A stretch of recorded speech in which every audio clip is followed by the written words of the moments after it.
Welcome back, everybody. Welcome back to the Canyon. Welcome back to this. This is, we're not talking wholly unprecedented. You're not going to witness anything, I don't think, that you haven't seen before. But what you are going to witness is two things at once. Not to date the video, but to date myself. It's identical cousins.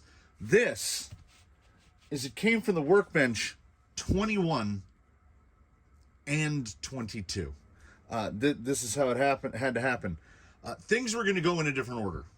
And then I started collating parts. I started putting pieces together.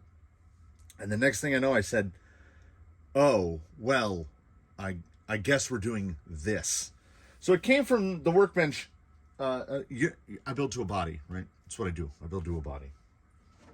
It came from the workbench 21 is the body that I've just been calling the Flanco because, this technically makes it a Bronco, right? It's got a Bronco grill. It's got this Bronco.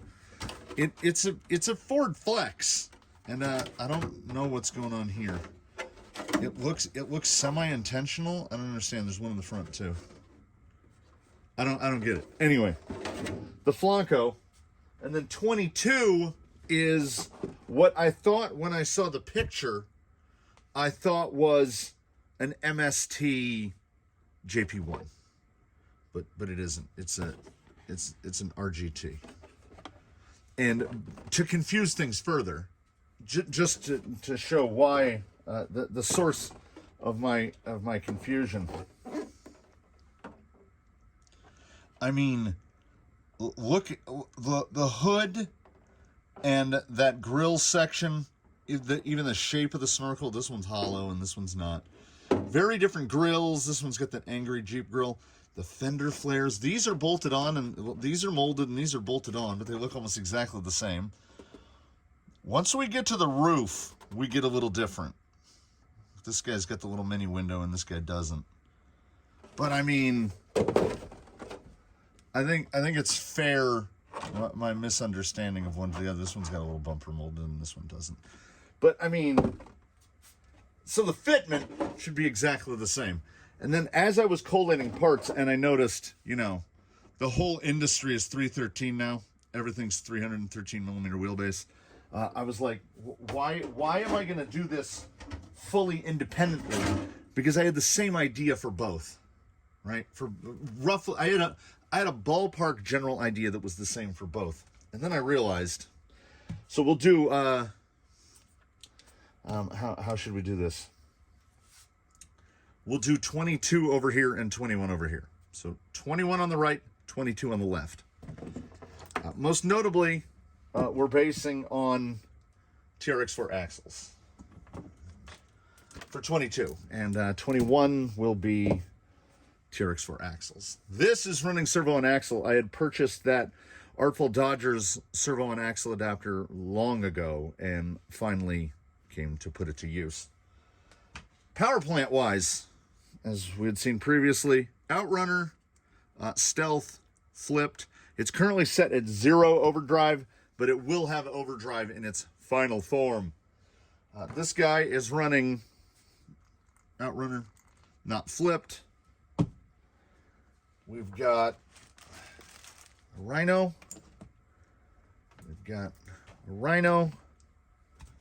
This one will be running TRX4 GTS dampers. This guy will be running TRX4 GTS dampers. This guy for servo is that Flash Hobby 8.4 volt receiver powered, the one that was just recently tested. This one was the test. You saw that before that, the Holmes SHV 650. So this guy will be chassis mounted and this guy will be axle mounted. That will be the primary difference between the two. Here are the sliders and sides for this guy. Here are the sliders and sides for this guy. They both get one of these. They both get one of these. Tire-wise, this guy is sorted. J Concepts, Tusks. They are on Canyon inserts, mounted on these trials. which don't have, we can't change the offsets. It's all just molded one piece. I thought that back piece might come off, but no, they are just machined one piece. So softs for the front, mediums for the rear. At least for purposes of testing, and because I thought they looked good, held up to the body, the 21 will be starting off on fossils. What its final rim and tire are will be determined by how the thing performs. So we'll go from there. And also, I think it will be interesting to build it as it is, because this whole rig, 21, was essentially being built for the purposes of testing Trax's tracks. So I started by building a gearbox with no overdrive, no underdrive. So it'll be very interesting to see how that thing progresses going from 0, just even split. And this, I am told, this is the build that I was sent in. This is the build that's going on in-house. Overdrive in the front axle and underdrive in the rear axle. So this guy's going to have big overdrive, a big split between axles. This guy's going to have none. We're going to see how that goes from the jump. And that's about it. Anything that you don't see here, there might be a part here and there, but pretty much everything is going to get built. What we're going to do, let me tell you, is we're going to go a very hardline method where I am going to take a stock element rail. We are going to adapt it to suitably fit the two bodies, which ordinarily, like, we have about that far too short on the body, which is typical because in the bumper mounts, I'll bring it out the rest of the way. But like where the drops go and stuff will be adapted to fit the bodies in question. So we're going to go off of this. We're going to build in shock towers. We're going to build in more link positions. No kicked skids. These are mixed purpose rigs. So these will be built a bit for trailing, a bit for crawling, kind of very much like I do with the Hardline series for the Vanquish, which is I still want to retain the ability to use plastics. I want the vehicle to be relatively easy to service, relatively easy to replace parts on. So what are they in essence? They're 3 gears pushing TRX4 axles, which means there's going to be a lot of gear reduction, which means this guy's running a 2250. This is a placeholder motor and speed control. The gentleman who sent this in to have it built is sending a 3532. I think he said 1400 kV. With TRX4 portals, I would personally go higher because we're going to have a lot of gear reduction in these. Probably something like 60 to 1. But we'll see. We'll see how the 2250 does. I also have an 1850 here. We'll see. A lot of this is finalized. These are the axles. This is the gearbox. These are certainly the servos. Those are the tires. I had 2 GT5s that had not been traded out yet, so I was just like, I'll just use them into the builds. I'll put them into the builds. And as I am the worst newspaper man in the history of print media, and I bury the lead, these are rigs not for the Canyon, neither. It came from the Workbench 21, is, whether he likes it or not, the property of Erwin Adrianson, who won Ratchet in the Million Views contest and told me from the outset, told me when I announced the contest, and I paraphrase, I want to win this so no one else can, basically, because he wanted it to stay here. He had said that from the beginning. He was like, I want to win it, and if I win it, don't send it to me because I don't have a place to use an absolute pure unadulterated rock crawler that is built for rock crawling. And I said, well, that's fine. But when we spoke after he won, I said, you've won it. You've won something. You're going to get something. So he's going to get this. The Flanco is destined for Belgium. It will leave this land and go to another in whatever final configuration it looks like. I've bought the paint. I'm ready to build this thing. Like I say, wheels are not yet sorted out. There are some pieces that might change. I don't know if I'm just going to source links from the link bins. I don't know if I'm going to fabricate links. I don't know any of that. I do know that 95% of what's in front of you is what's going to go into the rigs when they leave. And this one's not staying either. This one, Mark Sexton, this is being built for him from parts that he sent, from parts that I have supplied, a combination of things here and there. So this is where we're starting. It came from the Workbench 21. It came from the Workbench 22. I made a comment quite recently about Proline's. If you sit down and look at Proline tires, this gets started with the discussion of the flat iron. If you look at the flat iron, the crawler, and the KM3 all in a row, I said that they are vanilla. And what I mean by that is if you go to the store and go to the freezer case, there's French vanilla, vanilla bean, vanilla, another vanilla. They're all vanilla, but they're a little different. And the flat iron, the crawler, and the KM3 in pictures, almost, if you squint just right, they all look like the same tire. They're just different, one's French vanilla and one's vanilla bean.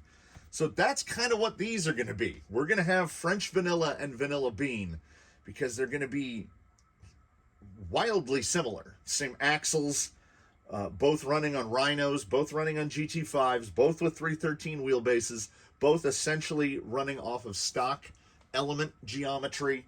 And I'm going to put all the holes for the links in the rear. It'll be very interesting. Like the front ends are going to go different. I'm going to go transverse servo TRX4 mount for this guy, as in my experience, it's a lot easier to deal with.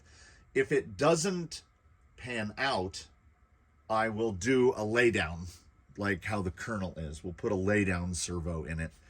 But TRX4 mount with a TRX4 axle, I'm not going to say 100% that it's laziness, but it's just this link, by mounting it this way, provided that I put myself the correct amount of adjustments for the panhard. The panhard and drag link should work out pretty well because, like I say, we're not drastically altering the geometry. And this guy is a little more critical with it. And then by building the chassis to accept both panhard, CMS, or servo and axle, that makes things a lot easier, because if somebody wanted to convert one way or the other, they could do that. If this guy wants to buy a Boco or an Artful Dodgers and go servo and axle, that's absolutely an option, because we'll have all the 4-link mount points. Whereas, stock TRX4, it wants to be chassis mounted steering, and that's it. You don't really have any of the choices. So to get this was my idea. This idea began germinating long ago for the servo and axle TRX4, built, powered by an Element. I wanted Element plus TRX4 to get the big gear reduction. And I wanted them to be relatively simple, nothing crazy exotic, no big kicked skids, no fancy stuff. I had thought of a Element hardline months ago and have just been waiting to implement it. And then once I started gathering the pieces to do this, I was like, they're very, very similar. This guy's forward motor, which we will see. We will see how much havoc that causes. And like I say, we are still flexible. There is a very strong chance this guy's motor will end up back here, because if the way the 4-link ties into the TRX4 axle, if that motor's in the way, I'm just going to move the motor. So there's a strong chance that they'll both end up like this, motor in the conventional position. I'm fine with it. I'm fine with it either way. They were going to be on identical Element skids, but this particular Amazon gearbox doesn't like it. As you can see, there's a peeping of space in there right there. And it's geared pretty high up, 25 tooth, because that is a 1450, and we will see how the gearing comes out. We will tweak and fiddle. And honestly, if they come out lighter than anticipated, because TRX4 axles are relatively heavy, So I think this sprung to unsprung is going to be, we're going to be in a pretty good ratio. If it comes out, if the weight comes out one way or the other, we can go down to a 35-32. We can go down to something smaller. We will see. Some of that is flexible, but some of it is not flexible. We will flex those flexes when we arrive at them. I've got the stuff. Here is the template. Here's the working template as we do. Acrylic, 1/4 inch. This is what we are going to use to clone out a rail, start figuring out where our geometries need to be. I will use most of the stock link mounting positions. I will most likely not have a dip here in the front. It's probably just going to be straight. A, it's easier to make, and B, it tends to put the bumper too low. I want to have these sit a little more trail-like. What'd you do with the Bronco? See, we can see through the Bronco, so we'll go from there. So we want this to line up. Well, here's how I work. Here's how I work. I am going to attach a side. So we've got a skirt with this, and we're going to go off of that because I want to get the bottom of the chassis even with the bottom of the body. I don't want stuff hanging down. And then the front and rear ends where the bumper mounts go, those will be determined by the heights of the bodies. And I've had them sitting next to each other, and the Jeep has a little more rise up, so, and on the front and the rear. This guy is pretty much just flat, straight across. Now imagine if you cut the stock bumpers off, they would have pretty much the exact same clearances front and rear. So this guy will have external bumpers, whatever bumpers we land on, and 21, I want to put the bumpers inside this, because like I say, it's going to Belgium, where apparently there aren't a lot of places to crawl rocks. So I want to build something more versatile. Versatile. That's what we're going to do. So what I'm now going to do is I'm going to locate 2 boxes so that I can keep the parts collated. I am going to trace this guy out. Actually, not that guy. I am going to trace this guy out. I don't know why, but I have to work from the driver's side with the left-hand rail. I just do. So I'm going to get this guy traced out, rough, very rough trace out, figure out where the shock towers are going to go. I do have to make accommodations for the body mounts for this guy, as he is pre-drilled. This guy is not. We will see how that lines up. A little, I mean, I was going to say maybe a little far forward on this guy, but I don't know. I think it might be okay. That's the stuff that we work flexibly. This is easier because I'm building 2 very similar things. More difficult in that I'm building 2 very similar things because their fitments are not going to be precisely the same. Hopefully, we can get the sliders in place. That's why these sliders are all the way in, and these sliders are out one. The flanco is a little wider than this boy over here. But we'll deal with that after we mess up a couple times. I bought a half sheet of aluminum, so we've definitely, I grabbed 4 pieces. We've definitely got enough to get this going. How far are we going to go today? I don't know. We are at the very least, we are going to get the plastic template marked up and cut out into a chassis shape. Yeah, I'm going to do that. 346 minutes later. And we go through a program of time dilation where for you, a few seconds have passed, and for me, it's like 90 minutes later. Because, as I said, I'm making more work for myself in an attempt to make less work for myself, which is I'm trying to design a chassis that's not semi-universal. Like, it's to put the TRX4 axles on here onto what is essentially element rails. So an element rail would go, and nothing wants to stay in place. There. So an element rail will center you about here. So I worked off of a 313 wheelbase based off of the element. This is how far I've gotten. Pardon the absolutely smudgy nightmare that is this thing, if I can even get it framed up to where you can read it. So I made the marks for the chassis brace. This is the line for the axle. This goes straight through the rear axle, set at 313. And then this is the line for where the lower link and shock attaches to the axle. So then I came off of that at about 30 degrees for where the initial shock position is going to be. And I did the same thing here in the front.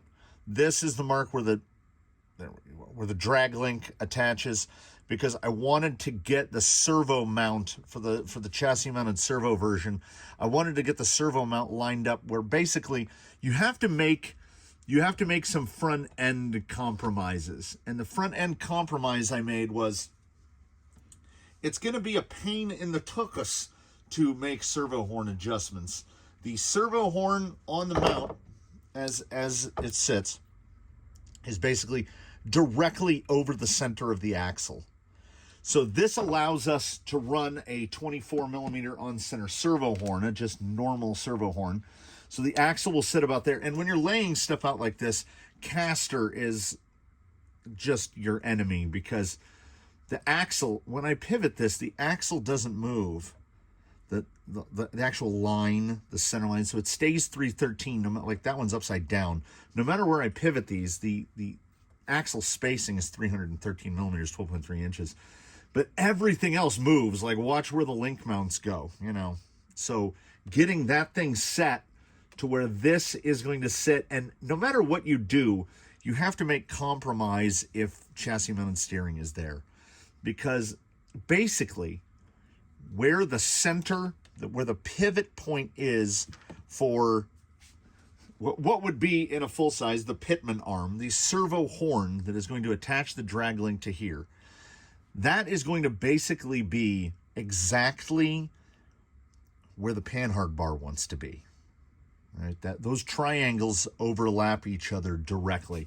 And that imaginary triangle this is the tip, and it goes out that way. I can't. I'm sitting here with graph paper in my hand, trying to figure out how do I draw three-dimensional triangles in 3D that occur in a 3D space in a 2D space. So here is where the servo attaches, and then here is the horn. It looks more like a duck than a wingus, so I think we succeeded there. So then the drag link is supposed to go straight out here, and it's going to attach to where the steering arm goes. And then you got back to here. Here's the kingpin, right? Somewhere here in the right about here, you've got the panhard is going to attach here. Panhard is going to go this way under the arm and is going to attach to the chassis mounted panhard. So effectively what you have is you've got a triangle overlapping a triangle. And what we're doing is we're trying to make the imaginary volume of this triangle match this triangle. So this measurement here and this measurement here are important. Sometimes we have to put a spacer on here to move the panhard out just for clearance issues, and that's when things tend to get wonky. So the goal is this triangle and this triangle are the same triangle.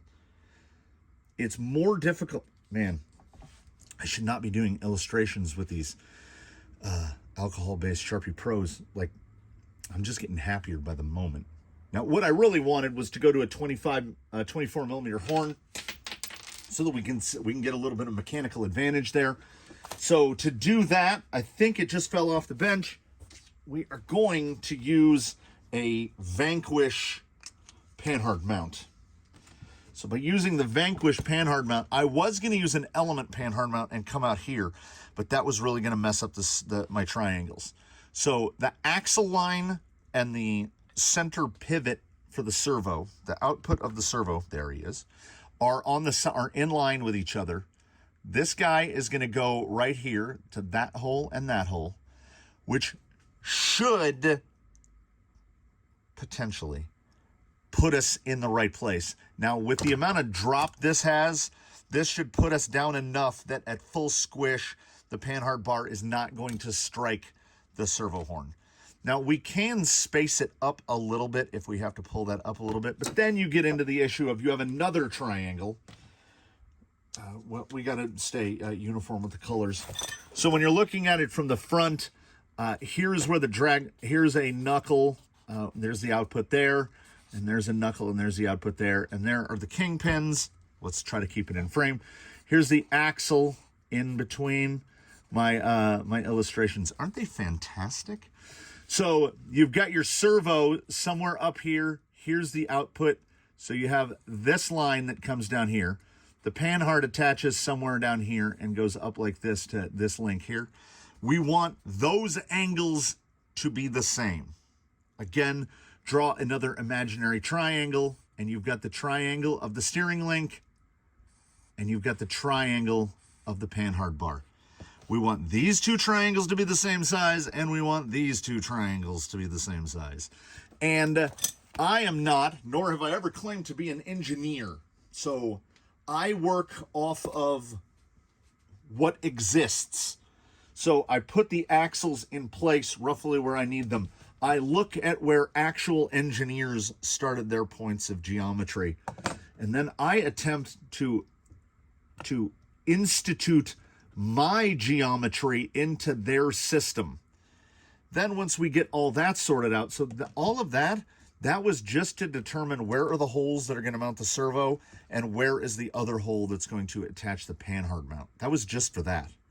Shock geometry, I'm basically guessing on the angle because I'm always willing to angle the shock to soften the effective spring rate, because most of the spring rates that we are offered are just far too stiff. Okay, how about like this? Will you stand up like that?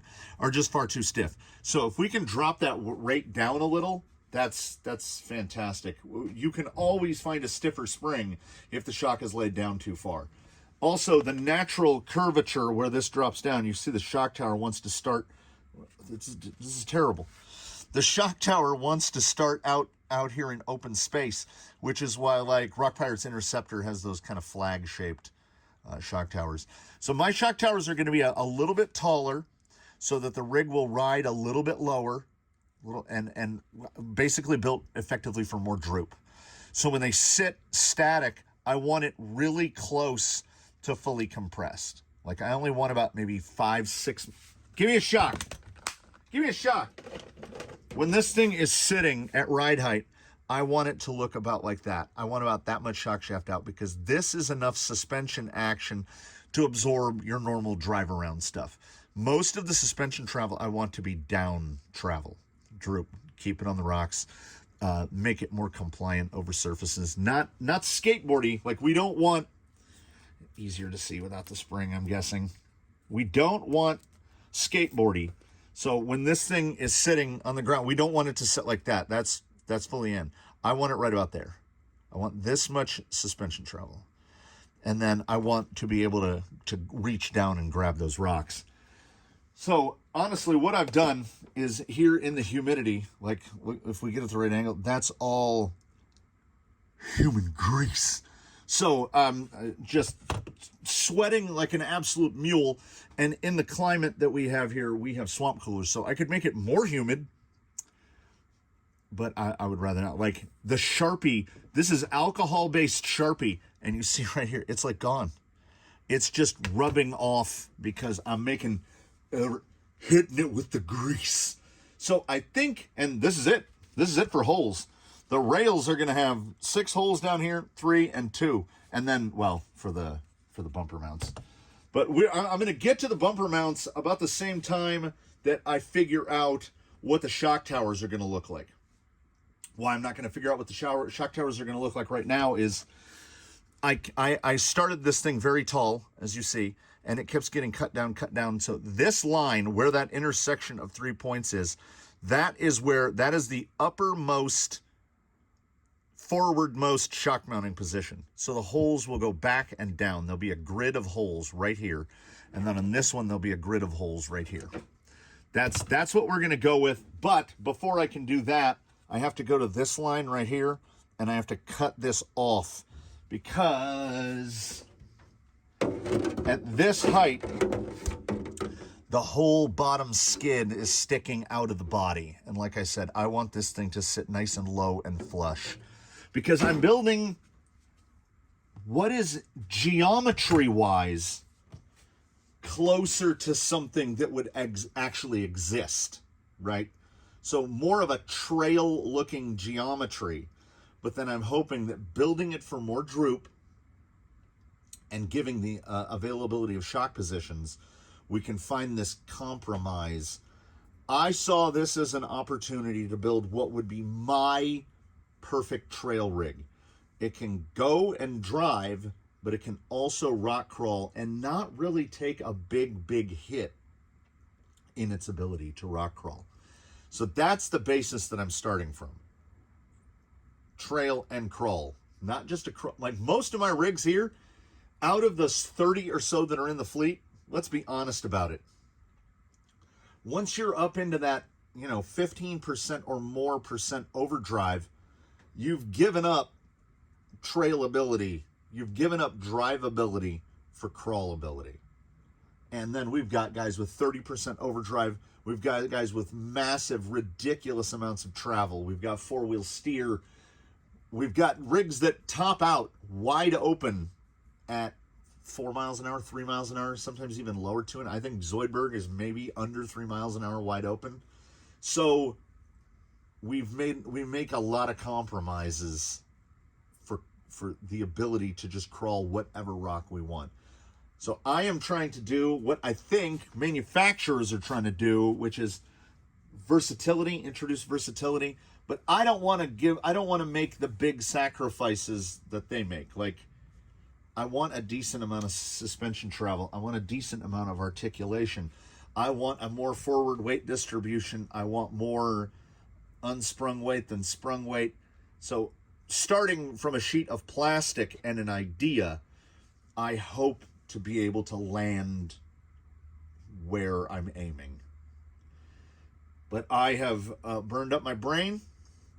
Despite the length of this video, the amount of work just this morning to get to where we are. This is 4.5 hours to get to where I am right now. That's why the behind the scenes pretty much stays behind the scenes. There is too much. There's far too much. I would say that I'm happy with how this is coming out, but I would have to say, of all things considered, the thing I am most pleased with on the day is that I found these two plastic bins, and I have that. That's my crowning achievement for the day, everybody. It's all downhill from here. It's not going to get any better. So in parting, and man, if you noticed the velocity and verbosity increase as this went on, it would be entirely thanks to, not sponsored, the alcohol-based Sharpie Pro. I'm going to go, I don't know, like run around the yard 4 or 5 times, I guess. But before I do that, look, mosquito, did you see it? I saw it. Did you see it? I do thank you so much for watching the combo, the double header. It came from the Workbench Volume 21 and 22, Episode 1. They are, I am going to try to maintain some sense of cohesiveness, and they're getting built together, basically. In the next one, this guy will be cut and ready and have his marks for where the holes are going to go, which will allow us to clamp our aluminiums and make our 4 rails, two chassis. And, because I got to get to the body mount thing too first. So before any cuts go to aluminum, I basically have to have the idea finalized. I really want to stick, I just want to go straight. I don't like those drops. If I need a drop, I'll use a body mount with a drop, because I'm trying to keep stuff out of the way of the axles, and I'm thinking too far again. And I've already started the outro, and I'm failing at it miserably. So I thank you for watching, but I'm coming down off the marker a little. It's a quick hit, but it doesn't last long. I look forward to seeing you on the next one. If there's something I missed, like if there's something I'm glaringly not doing, or something that you're curious about, how did I get there, and I neglected to mention it, please do turn up in the comments below. Likes are free, subscriptions are free. Channel memberships cost like this much. They're like this much. I hope to see you in the next installment of this. And in between this installment of this and the next installment of this, I instruct you cordially to do your very best to have a good one, everybody. We will see you the next time from the canyon. And seeing as we're doing 2-in-1s, let's 2-in-1 it, baby! Greetings from the canyon. Farewell from the canyon. We'll see you next time.